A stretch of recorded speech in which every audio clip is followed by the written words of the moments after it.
She grew up in a small, quiet town where nothing much ever changed. The streets were dusty, the houses looked the same, and the days felt long. Most people there lived simple lives, working hard, raising families, and never thinking beyond what was right in front of them. But she was different. From a young age, she saw the world with curious eyes, as if there was something bigger waiting for her beyond the hills that surrounded her town. While other children played outside, she liked sitting near the window with scraps of fabric her mother gave her. She would cut, fold, and stitch them into tiny shapes. Sometimes she used old newspapers or ribbons she found in the trash. To her, these little pieces were not waste, they were possibilities. Her parents didn't understand her passion. Her father worked long hours at a small repair shop, and her mother sold vegetables at the market. They often told her to focus on her studies or help around the house. "Dreams don't fill stomachs," her mother would say, shaking her head when she found her sewing late into the night. But even then she couldn't stop. There was something inside her that told her she was meant to create. In school, she wasn't the best student. She wasn't the loudest or the most confident either. She was quiet, often lost in thought. Her notebooks were full of drawings, dresses, shoes, patterns, instead of class notes. Teachers would scold her and classmates would laugh. "You think you're going to be a fashion designer?" One of them mocked. "You can't even afford new clothes." Those words hurt, but they never broke her. Every time someone doubted her, it pushed her to dream harder. At night, when everyone slept, she'd light a small candle and continue stitching by hand. She didn't have a real sewing machine, so she used a needle and thread that often pricked her fingers. But even the pain felt like progress. One evening, during a storm, the power went out in the whole neighborhood. Everyone stayed inside, but she sat near the window working on a small dress she was making from an old curtain. The sound of rain mixed with the sound of her thread pulling through fabric. She didn't realize that her younger brother had been watching her the whole time. He asked softly, "Why do you keep making these things when no one cares?" She looked up, smiled, and said, "Because someday someone will." As she grew older, her responsibilities increased. Her father's health began to decline, and she had to help more at home. College was out of reach, and the family couldn't afford it. She finished school and began looking for work. She applied to several places, but with limited education and experience, most turned her away. Finally, she found a job at a small textile factory. The pay was low, the hours were long, and the work was repetitive, sewing the same pattern over and over again. At first, it broke her spirit. She felt trapped. Every day she sat behind the machine, stitching clothes for brands she'd never wear, for people she'd never meet. But as days passed, she began to learn. She watched how fabric moved, how colors worked together, how designs were chosen. Slowly, the factory became her classroom. Sometimes during lunch breaks, she would sit outside with a pencil and paper, sketching ideas. Her coworkers teased her. "You really think you'll become a designer working here?" They laughed. She only smiled. She didn't have the heart to tell them that she wasn't just dreaming. She was preparing. Her first real creation came one weekend. She saved up for months and bought an old second-hand sewing machine. It was rusty and missing a few parts, but to her it was priceless. She set it up in the corner of her small room and began experimenting. Using leftover scraps she collected from the factory floor, she designed a simple dress. It wasn't perfect, but it was hers. When she looked at it, she felt something shift inside her. It was as if all the years of struggle, all the laughter, and all the doubt finally had meaning. One evening, while returning from work, she saw a poster pasted on a wall near the bus stop. It was about a local craft fair happening in the city nearby. Designers could showcase handmade clothes, and the best would win a small cash prize. For a moment, her heart raced. This was the kind of chance she had dreamed about for years. But then reality hit. She didn't have the money for travel, materials, or the entry fee. That night, she couldn't sleep. She stared at the ceiling, torn between fear and hope. Her mother's words echoed in her mind. Dreams don't fill stomachs. Yet, another voice inside her whispered louder. Try just once, over the next few days. She began saving every little bit she could. She skipped lunch, took on extra shifts, and sold one of her few belongings, an old radio, just to gather enough money for the entry fee. She didn't tell anyone what she was planning. The night before the fair, she worked until her fingers hurt. She used whatever materials she could find, torn fabric, old lace, and even her mother's discarded dupatta. By dawn, she was exhausted but smiling. The dress she made was not like the ones she saw in magazines. It was simple but full of emotion, her story sewn into every thread. When she reached the city for the fair, she felt completely out of place. Other participants wore stylish clothes, had expensive fabrics, and spoke confidently to the judges. She stood quietly in a corner, clutching her dress. A few people looked at her outfit and whispered. She felt the sting of embarrassment rising in her chest. But when it was her turn to present, something inside her changed. She looked at the panel and said, in a trembling voice, that her design was made from recycled fabric. She talked about how she believed beauty could come from anything, even from what others threw away. Her words were simple, but they came from her heart. As the model walked down the runway wearing her creation, the crowd grew silent. There was something raw and emotional about her design. It wasn't polished or trendy, but it had soul. When the show ended, she didn't win the top prize, but something more powerful happened. A journalist from a local newspaper approached her. He said, "Your story deserves to be told." The next week, an article appeared with the headline, "The Factory Girl Who Stitched Dreams into Reality." It wasn't front-page news, but for her it felt like the whole world had noticed. Back in her town, people who once laughed began to look at her differently. Her parents, though still worried, started to believe that maybe her dreams weren't foolish after all.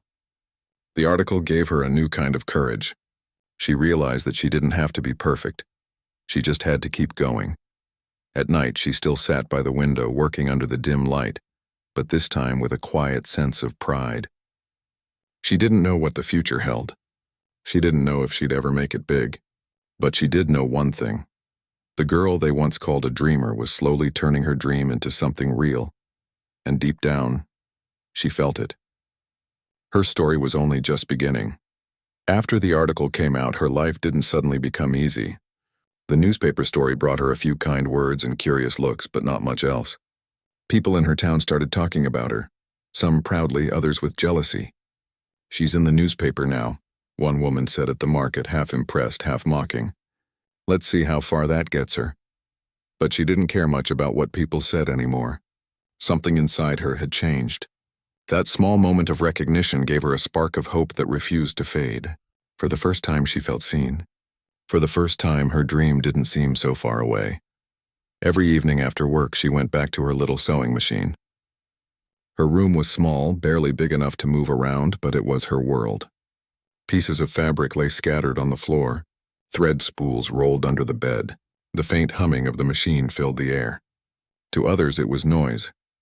To her, it was music. She started taking small stitching orders from women in her neighborhood. Simple things like repairing old clothes or designing modest dresses for weddings. It wasn't much, but it gave her practice and a bit of extra money.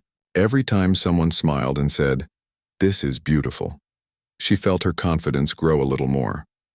One afternoon, while she was at work in the factory, the owner made an announcement. A new contract had come in, a large one, and they needed extra workers for overtime. Most groaned at the thought of working longer hours, but she quietly raised her hand. More hours meant more pay. More pay meant more fabric, more thread, more chances to chase her dream. Days turned into weeks, and the work became exhausting. Her back ached, her eyes burned, and her fingers developed small cuts from the constant stitching. Sometimes she wondered if she was pushing herself too hard.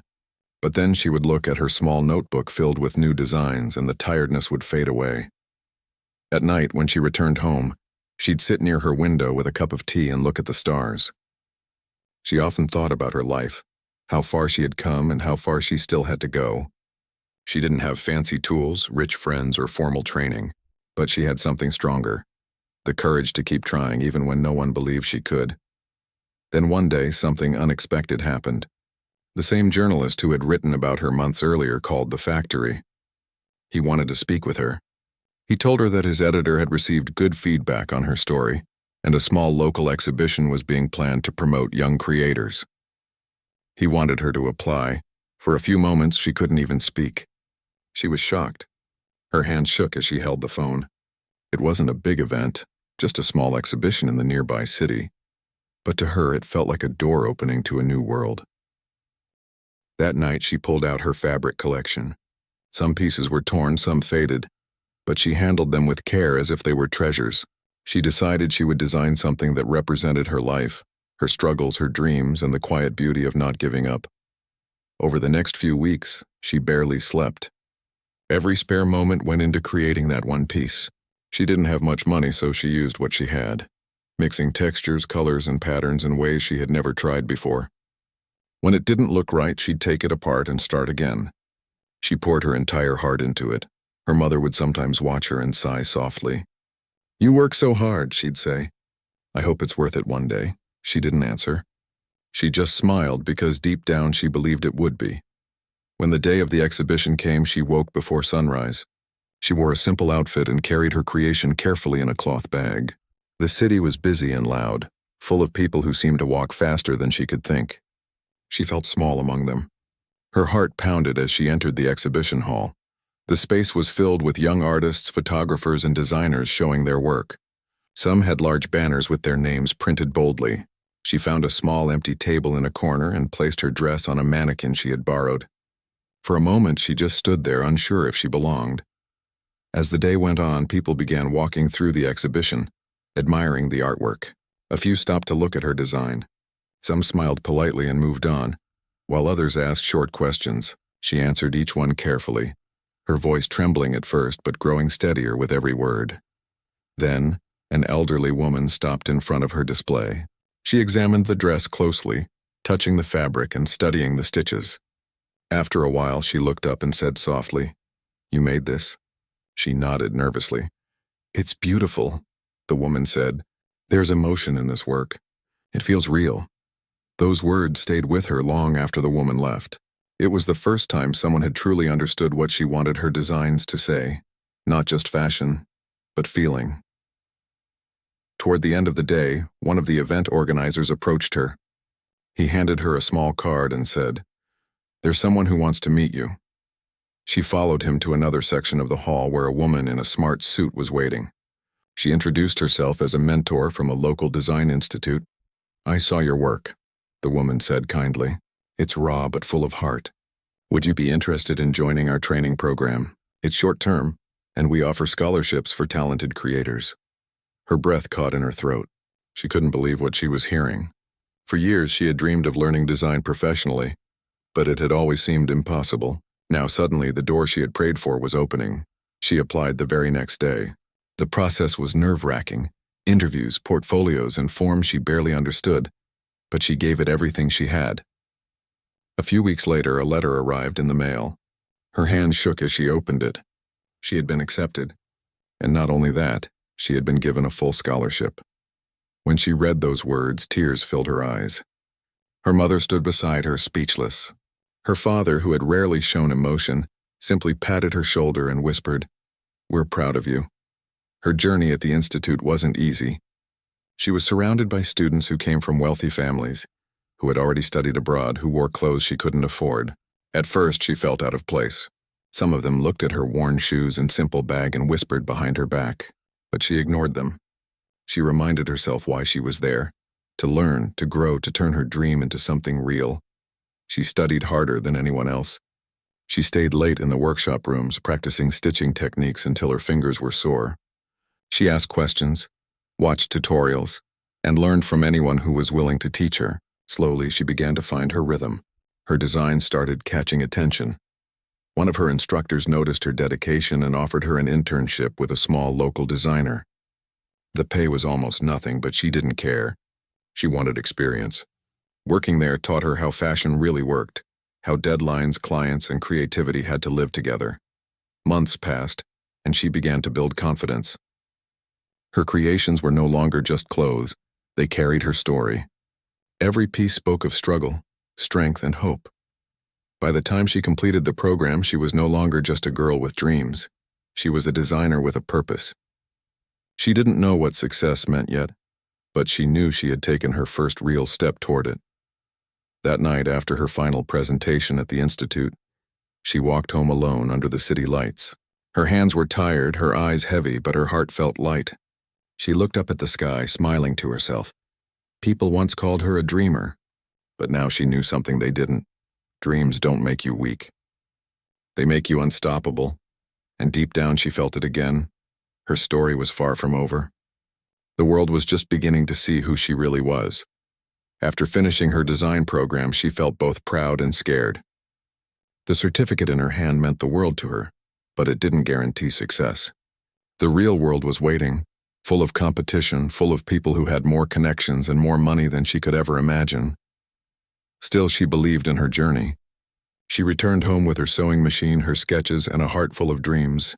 Her parents were happy to see her again, but they worried about what would come next. Her father asked one night, "What will you do now?" "There's no fashion industry here." She looked at him with quiet determination. "Then I'll create one," she said softly. The following weeks were hard. She sent messages to local boutiques and small clothing stores, asking if she could design something for them. Most never replied. Some said, "We already have designers." Others said, "Your work is nice, but we can't take risks." Every rejection hurt, but she refused to give up. She began designing from her home again, turning one corner of her room into a small studio. Her mother helped cut fabric, and her younger brother sometimes delivered finished clothes to customers. She took small orders at first: a dress for a wedding, a blouse for a teacher, a skirt for a local event. It wasn't glamorous, but it was honest work. Sometimes she stayed up all night stitching, her eyes burning with exhaustion. When she got discouraged, she would look at an old clipping of that newspaper article pinned on her wall. It reminded her how far she had come. One morning, while scrolling through her phone, she came across an online announcement for a national design contest. It was being hosted by a well-known fashion organization in the capital city. The winner would get a chance to showcase their collection at a major Fashion Week event, something she had only seen on TV. Her heart skipped a beat. It was the kind of opportunity she had dreamed of since she was a little girl. But then doubt crept in. The contest required a full collection, several designs with professional models and presentation photos. It meant costs she couldn't afford. She almost closed the page, but something inside her stopped her. "What if this is the chance I've been waiting for?" she thought. That night, she prayed quietly, asking for strength. Then she decided she would try, no matter what. For the next few months, her life became a whirlwind of work and worry. She saved every rupee she could, skipped meals, and borrowed fabric scraps from friends at the factory. Some people thought she was wasting her time. "Those contests are for rich people," one of her coworkers told her. "You'll just embarrass yourself." But she smiled and said nothing. She had learned that sometimes silence was stronger than words. She turned her small room into a workshop again. Piles of fabric covered her bed. Sketches lined the walls. She worked late into the night, stitching, cutting, and redoing. Every design told a story, of struggle, of simplicity, of strength. She wanted her collection to represent ordinary people who fought for their dreams quietly, just like she did. Her mother often found her asleep at the sewing machine in the early morning. She'd gently cover her with a blanket and whisper, "You'll get there one day." When her collection was finally ready, she didn't know if it was perfect, but it was real. She took photographs using her friend's phone, editing them on a borrowed laptop, and submitted her application just one day before the deadline. Weeks passed, and she almost forgot about it. Then one afternoon, while she was repairing a torn sari for a neighbor, her phone buzzed. It was an email from the contest organizers. She hesitated before opening it, afraid of disappointment. Her eyes filled with tears as she read the words, "Congratulations. You've been selected as one of the finalists." She couldn't believe it. She read the message again and again to make sure it was real. She was going to the capital city to present her designs on a real stage. The days that followed were full of chaos and excitement. She had to prepare her collection for travel, arrange transportation, and somehow find the money for her ticket and stay. Her family tried to help as much as they could, but they didn't have much. A few neighbors and old friends contributed small amounts, saying, "Go make us proud." Their kindness touched her deeply. The night before she left, she stood by the window and looked at the stars again, the same stars she used to stare at when she felt lost. "I'm still that girl," she whispered to herself. "But this time I'm not just dreaming, I'm doing." When she reached the capital city, everything felt bigger and brighter than she had ever imagined. Tall buildings surrounded her, cars honked endlessly, and everyone seemed to be in a hurry. She felt small but not afraid. She carried her collection carefully in her arms, as if holding her entire life inside those designs. At the contest venue, she saw dozens of other designers, confident, stylish, and clearly experienced. Their clothes were made of expensive fabrics with professional models and assistants helping them. She stood quietly in a corner, adjusting her handmade dresses. Her hands were trembling, but her heart was steady. During the rehearsal, some participants glanced at her clothes and whispered to each other. She overheard one of them say, "Who let her in?" Her designs looked so simple. She pretended not to hear, but the words stung. Still, she reminded herself, "I didn't come this far to be afraid now." The final showcase took place in a large hall filled with bright lights, cameras, and an audience dressed in elegance. Her name was announced near the end of the show. As her models walked down the runway wearing her creations, the hall grew quiet. Her designs were simple but full of meaning. Handmade embroidery, recycled fabric, and colors inspired by her small hometown. There was something different about her collection. It wasn't loud or glamorous, but it had soul. The judges watched carefully, some nodding with interest. When the show ended, she stood backstage, unsure how she had done. After a long wait, the results were announced. She didn't win first place, but she received a special mention for creativity and originality. When she walked up to receive her certificate, the audience applauded warmly. For the first time, she saw tears in her own eyes, not of sadness but pride. What happened next changed her life. A well-known fashion journalist approached her after the event. He told her, "Your work has something rare, heart. I'd like to feature your story." She thanked him shyly, hardly believing her luck. A week later, her name appeared in one of the country's top fashion magazines. The article was titled "The Self-Taught Girl Who Redefined Simplicity." Her photo, and standing beside her handmade designs, spread across social media. Messages began to pour in from people she had never met. Some said her story inspired them to start again. Others asked to buy her creations. Back in her town, her parents were overwhelmed. People who once mocked her now congratulated them. "She's a real designer now," they said proudly. But for her, fame wasn't the goal. She didn't care about being called a celebrity. What mattered to her was that people could see themselves in her story. The hard workers, the dreamers, the ones who were always told they weren't enough. As weeks passed, she received an offer to work with a small fashion label that promoted sustainable clothing. They had read about her use of recycled materials and wanted her on their team. She accepted the offer, eager to learn more and grow further. Working there taught her professionalism, deadlines, teamwork, business, things she had never experienced before. She started designing under the label's name, creating pieces that blended her personal touch with modern ideas. Customers loved the honesty in her designs, yet even as her career slowly began to take shape, she stayed humble. She never forgot her roots, her struggles, or the people who helped her when she had nothing. Every night she still prayed in silence, thanking the universe for giving her a second chance. Her life was beginning to change. But deep down she knew this was only the beginning of something much bigger. The girl who once stitched dreams in the dark was now seeing them unfold under bright lights. And even as applause echoed around her, she kept her feet on the ground, whispering to herself, "I'm still the same girl who believed when no one else did." And somewhere deep inside, she knew the world hadn't seen her best yet.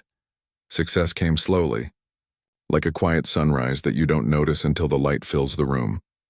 After joining the small fashion label, her days were long but fulfilling.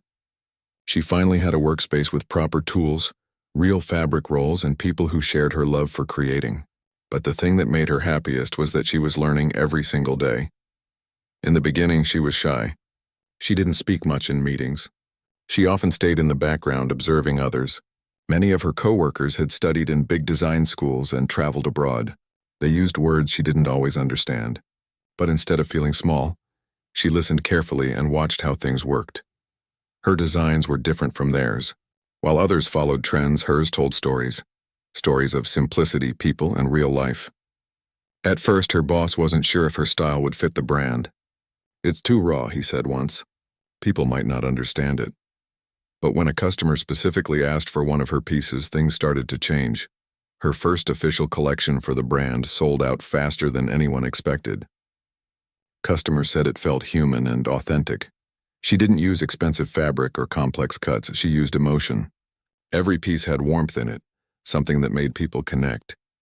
For the first time, she had her own small corner in the workshop. It wasn't big, just a table and a mannequin, but it was hers. She pinned her sketches on the wall and kept a small notebook open beside her machine. That space became her world. Even though she was slowly building a name, life outside work was still simple. She rented a tiny room near the studio, cooked her meals on a single stove, and often sent most of her salary back home to help her parents.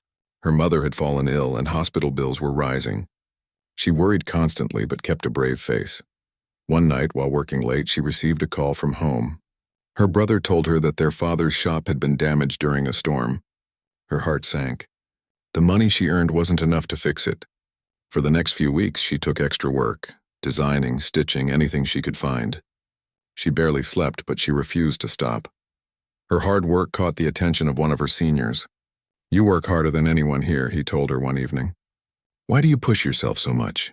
She smiled softly and replied, "Because I know what it feels like to have nothing. I don't want to go back there." Months passed and her dedication continued to shine. The brand she worked for was invited to present at a regional fashion showcase. It wasn't a big international event, but it was a step forward. Her manager surprised her by saying, "We want you to lead one of the collections." She couldn't believe it. She was used to being behind the scenes, not in charge. The news filled her with excitement and fear. What if I fail? She asked herself. But then she remembered the night she had entered that first contest, terrified yet determined. She took a deep breath and said yes. Preparing for the show was harder than she imagined. Every day was a new challenge: color palettes, fittings, last-minute changes. There were times she felt overwhelmed and wanted to quit. But something in her refused to give up. She stayed in the studio till midnight, often sleeping on a chair with her sketchbook in her lap. The theme she chose for her collection was roots. She wanted to show that strength could come from simplicity, that beauty could rise from the most ordinary places. She used earthy tones, recycled fabrics, and handmade embroidery inspired by patterns from her hometown. Every thread carried a memory. When the day of the showcase arrived, she felt her hands trembling as she fixed the final details. The hall was filled with bright lights, cameras, and people from the fashion world. She stood backstage, hidden behind the curtain, listening to the music and the murmurs of the crowd. Her heart raced, then her collection went on stage. One by one, her designs appeared, soft, flowing, and alive. The audience watched quietly at first, then began to applaud. Some even stood up. By the end, she had tears in her eyes. She had never felt such joy, such relief. After the show, journalists came to speak with her. One asked, "Where did you learn to design like this?" She smiled and said, "From life." That line would later become the headline of an article that spread across fashion blogs and magazines. Soon, invitations began to pour in. She was asked to collaborate with other designers, attend workshops, and give talks to young students. People began calling her an inspiration, but she never let it get to her head. She still took the bus to work, still cooked her own food, still stitched every piece by hand. When she visited her hometown again, everyone came to see her. The same people who had once laughed at her dreams now spoke proudly about her achievements. Her father stood taller that day, his eyes shining with pride. Her mother, though still weak, couldn't stop smiling. "You did it," she whispered. "You really did it." But success also brought new challenges. The more she grew, the more people wanted from her. There were deadlines, contracts, and constant pressure to stay relevant. Sometimes she felt lost again, caught between her dream and the demands of fame. One evening, after a long day at work, she sat on a park bench alone. She watched the city lights flicker and felt a strange emptiness. She missed the days when she designed just for the love of it, not for approval, not for sales, just for herself. That night, she made a quiet decision. She would start something of her own, a small brand that reflected who she really was. Not fancy or commercial, just honest and full of heart. She began saving again, cutting expenses and planning carefully. It took months of effort, long nights, and endless self-doubt. But eventually, she registered her own small label. The name she chose meant hope in her local language, a reminder of what had carried her all along. Her first collection under her new label was made entirely by hand. She hired 2 young women from her hometown who wanted to learn stitching. She taught them everything she knew, from sketching to sewing. Together, they worked in a tiny rented room with peeling paint and a leaky roof. But to them, it was paradise. When the collection was ready, she shared it online. She didn't expect much, just wanted to show her work. But within days, the photos started spreading. People loved the simplicity, the emotion, and the story behind it. Orders began to come in from across the country. Her life changed again. She was now not only a designer but also a mentor. She hired more local women, especially those who needed income but didn't have education. She trained them patiently, turning her small label into a family. Every morning she arrived early to open the workshop. The sound of machines, laughter, and conversation filled the air. She felt proud watching these women create, their hands once unsure, now full of confidence. She often said to them, "Dreams aren't meant to stay in your head. They're meant to be worked on." They listened carefully because they knew her story was living proof of that truth. Soon her label was featured in several articles. Fashion critics praised her for bringing humanity back into design. But what made her happiest wasn't the praise. It was the fact that the women she trained were now earning, supporting their families and believing in themselves. One afternoon, she received a letter from a major international event inviting her to showcase her work. It felt like destiny, the kind of moment she had imagined years ago while sewing under the dim light of her tiny room. As she read the invitation, she smiled to herself. The girl who once stitched old curtains in a small town was now being asked to present her designs on a global stage. She closed her eyes and whispered, "Thank you." Not to anyone in particular, just to life, to the journey, to the struggles that had shaped her into who she was. Her rise wasn't built on luck or shortcuts. It was built on faith, work, and the unbreakable belief that even the smallest dream can grow into something legendary if you never stop trying. And as the sun set that evening, the light fell softly across her workshop. The air smelled of fabric, thread, and new beginnings. She looked around at the women sewing beside her, at the dresses hanging neatly on the rack, and felt tears of quiet joy. She had once been called a dreamer. Now she was becoming something more, a light for others who still dared to dream. Years had passed since the little girl in the small town first picked up scraps of fabric and imagined a world far beyond dusty streets. She had faced rejection, exhaustion, doubt, and countless obstacles, yet she had never given up. Now, standing in the bright lights of an international fashion hall, she realized just how far she had come. The event was massive, with people from around the world attending. Journalists, buyers, designers, and celebrities. Cameras flashed continuously, and the buzz of conversations created a constant hum in the air. She had been invited to showcase her latest collection, which she had poured months of work into. This collection was different from anything she had done before.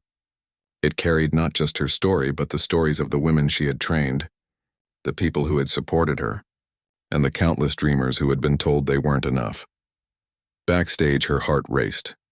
Models were changing, stylists were adjusting clothes, and assistants hurried to make last-minute fixes. She looked at her hands, worn from years of sewing, and felt a strange mix of fear and excitement. She remembered her younger self, sewing by candlelight in a tiny room, dreaming of a moment like this. The first model walked out onto the runway, wearing a flowing dress inspired by the hills of her hometown. The audience was silent for a moment, taking it all in. The next model followed, carrying a garment made from recycled fabrics, carefully stitched with patterns that told quiet stories. Each piece was more than clothing. It was a message that beauty could exist in simplicity, that struggles could be transformed into art, that dreams could come true if one dared to believe. As the final model walked down the runway, she stood in the wings, tears in her eyes. She had done it, not just for herself, but for everyone who had ever been told their dreams were too big, too impossible, or too foolish. The applause was thunderous. It filled the room, echoing like a heartbeat, and she felt it deep within her chest. After the show, people came to meet her. Journalists asked questions about her inspiration. Buyers discussed orders, and aspiring designers wanted advice. She smiled patiently, speaking softly but with confidence. She shared her story, hoping to remind others that it wasn't talent or luck alone that had brought her here. It was persistence, resilience, and faith in herself. Back in her hometown, people had been following her journey from afar: parents, teachers, neighbors. Many who had once laughed or doubted her now spoke of her with pride. When her latest collection was published in international magazines, they pinned the articles on walls and shared her photos at gatherings. Her success wasn't just hers anymore. It had become a beacon for the entire community. She didn't forget where she came from. Soon after returning from the event, she opened a small design school in her hometown. It was modest, a single rented space with a few sewing machines and work tables, but it carried her vision. She wanted to give young girls and women the opportunities she had struggled to find. She wanted them to know that dreams were not foolish. They were a responsibility to nurture and protect. Every day she taught students how to sketch, cut, sew, and even manage small businesses. But she also taught them something more important: courage. She told them stories of her own failures and rejections, how she had been laughed at and ignored, and how she had risen above it all. She showed them that every stitch, every design, every mistake was a step toward something greater. The students flourished under her guidance. Some were shy and hesitant, afraid to try new ideas. Others were bold, overflowing with creativity but lacking focus. She treated each of them with patience, understanding that talent alone wasn't enough. They needed belief, guidance, and the freedom to explore.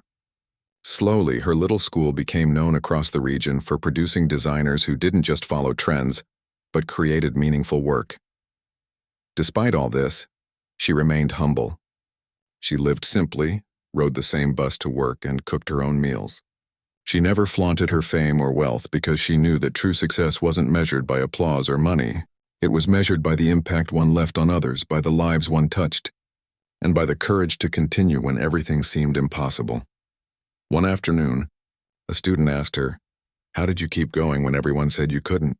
She paused for a moment, thinking back to long nights, broken threads, and empty wallets. Then she said softly, "Because I had to, because giving up wasn't an option, and because I knew that someday my work could make someone else believe in themselves." Years went on and her influence grew. She was invited to international conferences to speak about sustainable fashion and empowerment through creativity. Her designs were displayed in exhibitions around the world, admired not just for their beauty but for the story they carried. But even with all the recognition, she never lost the essence of who she was. The girl who dreamed under dim candlelight, the girl who stitched with worn fingers, the girl who refused to be invisible. One evening, as she walked through her hometown, she saw children playing near the fields just like she had years ago. She stopped for a moment watching them, and a small smile appeared on her face. She remembered the fear, the doubt, and the loneliness she had felt, and she realized that those moments had shaped her more than any award or magazine feature ever could.